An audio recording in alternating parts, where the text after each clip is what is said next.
Hello, my name is Michael Connor, and this is my research presentation on Thomas Stonewall Jackson. So, what is the topic that I'm going to be talking about today? So, the topic is Thomas Stonewall Jackson, as most people know him just as Stonewall Jackson, and his career as a professor at the Virginia Military Institute, hereforth known as VMI. And so, most people don't know that he was actually a professor at VMI in the time leading up to the Civil War. And this paper will show you that there's actually a lot of links between his time at VMI and his time during the Civil War. And so you might be curious why I chose this topic in particular, and I actually thought it was just really interesting because you'd think that something of this caliber might be talked about, but I couldn't find anything that was talking about the parallels between his careers.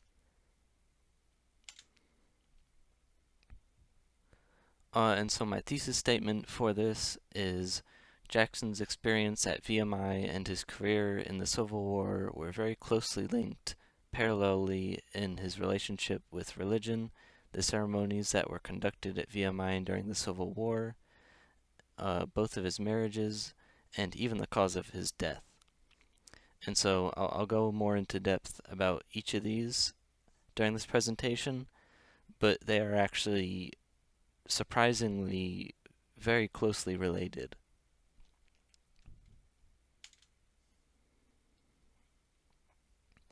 So at the start of his VMI career, it was right after his time at the West Point in the Army, and he started on October 1st of 1851, which we can find out by reading some of his letters to his sister Laura. And he was a teacher of natural philosophy and artillery tactics, which in modern times is known as physics. Uh, but as we'll find out some more, he was not regarded as a very good teacher, and this is a very difficult subject, so he would be regarded with much disdain by his students.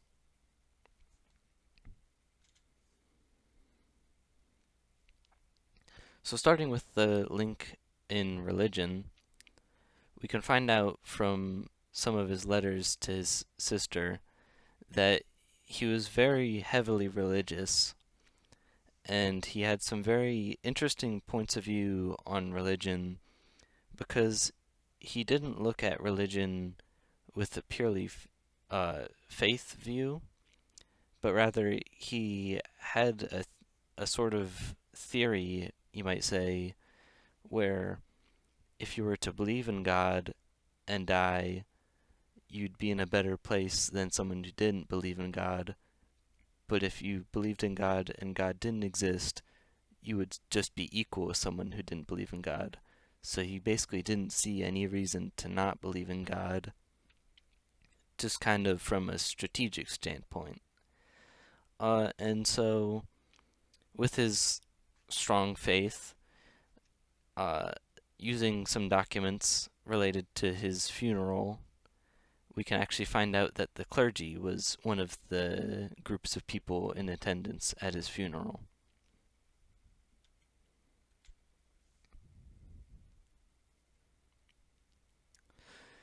So, quite an interesting fun fact that, once again, it's very strange that is not at all talked about, is that Jackson was actually challenged to a duel by one of his students. And so it's important to know the lead up to this because one doesn't just challenge someone else to a duel. It's a very life-threatening situation. So the way that this all started was one day in class, Jackson tells a student to go get some measurements of the angle of the sun. The student's acting up and he is talking back and everything, and so Jackson decides that he's going to issue a court martial to the student, And so, while the student is under confinement in his dorm, he decides to get his friend to deliver a letter to Jackson, and within this letter is the challenge to a duel. And Jackson quite obviously declines, and so that whole situation just kind of blows over. But then if we fast forward all the way to when Jackson dies in the Civil War, his cause of death is because he's struck by friendly fire. And so if you do a little bit of thinking here, you connect these two events. You have an event where one of Jackson's peers, a student, challenges him to a duel, and then you have another event where one of his troops accidentally shoots him. So these are very closely related, and additionally, they both happened in May. It's very, very interesting that no one has ever seen this. No one has ever documented this.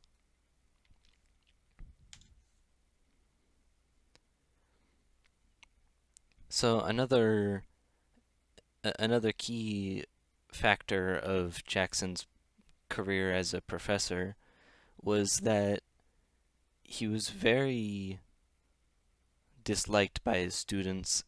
They did not take kindly to him, again, because they did not see him as a very good teacher. He could not explain things well. Uh, and so he was often the subject of many pranks by students. In one event, a student tied another student up in front of Jackson's barracks and then knocked on the door and ran away. Uh, but then it's very strange. If we go over to the Civil War, we can see that Jackson's troops were very respectful towards him. So you have to wonder, what's the difference here? Well, the main difference is that Jackson is a lot more comfortable with commanding in battle than trying to explain class subjects. And a direct quote from the superintendent during Jackson's time at VMI is that Jackson was not qualified to teach the class, but where his true calling was in the science and art of war. And he founded a field for the display of this genius when the war opened in 1861. Granted, this quote is from after Jackson has died, but this is someone that was close with Jackson because they worked together. And so we can see that given the right area of work, Jackson was actually able to thrive, and the people that he was commanding, looking over, were much more respectful towards him.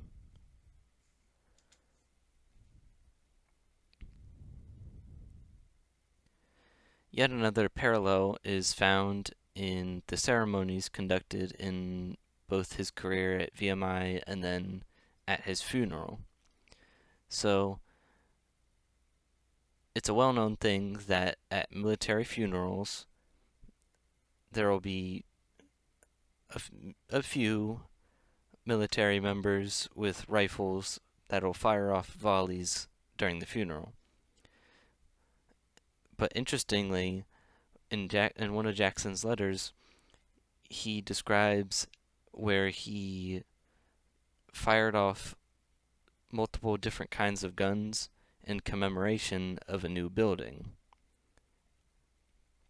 So, it's pretty similar that both of these things are in commemoration of something, having a military person fire off volleys of guns.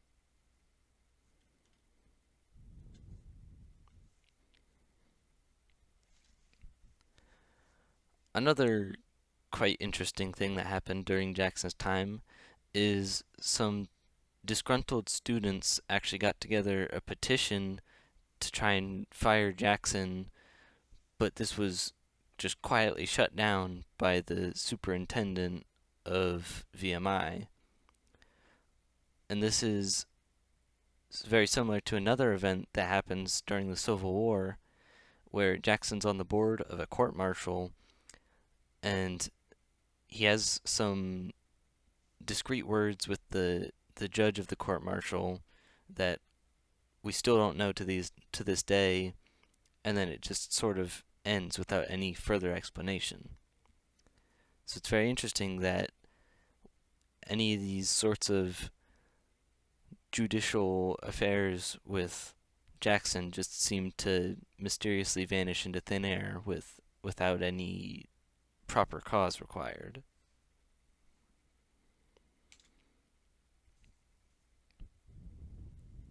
So, you likely know that Jackson was married and he died during his marriage, but he was actually married twice in his life.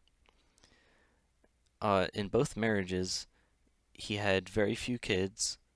Uh, First one had 0 children that actually survived birth, and then the second one, only one child lived to adulthood, and that's the reason why there's descendants of Jackson today. Uh, and then both marriages ended with someone dying of illness. And you might be confused because obviously Jackson is the one that died in the second marriage, but he didn't actually die from the gunshots that he received. He died from pneumonia because his arm was amputated and he contracted pneumonia and died soon after. And in his first marriage, his wife died of the flu. So we can see here both of his marriages were actually pretty similar. Both his VMI marriage and then the one that was occurring during the Civil War.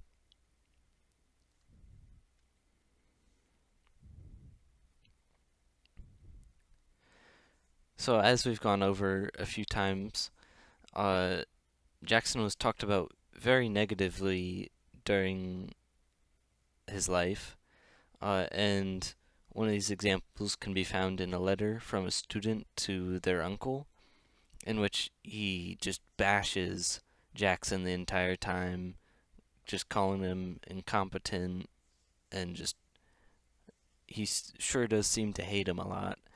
Uh, but then if we look towards the writings from after Jackson has died, he seems to be talked about in a much better light. Uh, for example, the superintendent quote that I had mentioned earlier, where he says that his genius was in the science and art of war. It's very high praise to give a man that seemed to be so disliked. Uh, and some more examples of this can be found in issues of the VMI newspaper called The Cadet, uh, where there was one article written about Jackson. Uh, it says that if silence was golden, that Jackson was a bonanza. So, again, very high praise. You know, if it was trying to make him out in a negative light, it would have said something that isn't that doesn't have a good connotation. Like no one's gonna think that gold is bad. Uh, so it's just very strange that all of a sudden after he died, everyone saw him as kind of this hero. Uh, and that he wasn't just some old man that didn't deserve the job he had.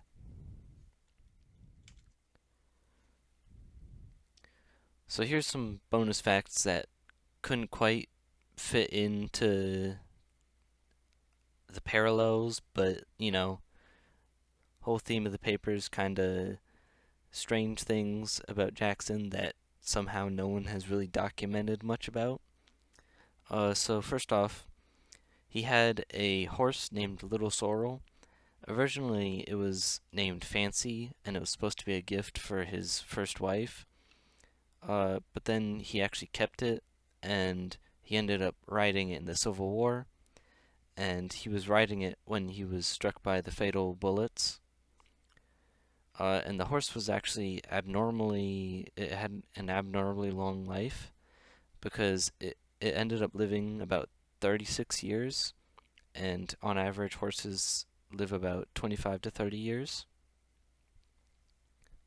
Next up, we've got actually a plethora of disparaging nicknames given to him by students. Obviously, we all know Stonewall, that's his famous nickname, but that was not his only nickname because he was given many nicknames by his students. Some examples of these nicknames are Squarebox, Old Jack, Tom Fool, Old Hickory, and in particular, Squarebox might stick out. That's a very strange nickname to give someone. Uh, it's because he had abnormally big shoes, which, that's just kind of cruel. These kids really hated him. Uh, Third up, we got a rumor that he really loved to eat lemons, but this is actually not true. What was true is that he would eat any fruit available, and even if it was only lemons that were available, he would still eat them. But what ended up happening is there would often just be lemons available. People would see him eating lemons. And last fun fact we've got here is that his left arm was not buried with the rest of his body. And so we discussed that his left arm was amputated, and this was to try and treat the wounds after he'd been shot. Very, very stupid medical practice, but that just goes with the times. Uh, but this was actually buried where they amputated it, unlike the rest of his body. Can be found in the Elwood burial plot at the Lacey family estate. And where the rest of his body is buried is now called the Stonewall Jackson Cemetery.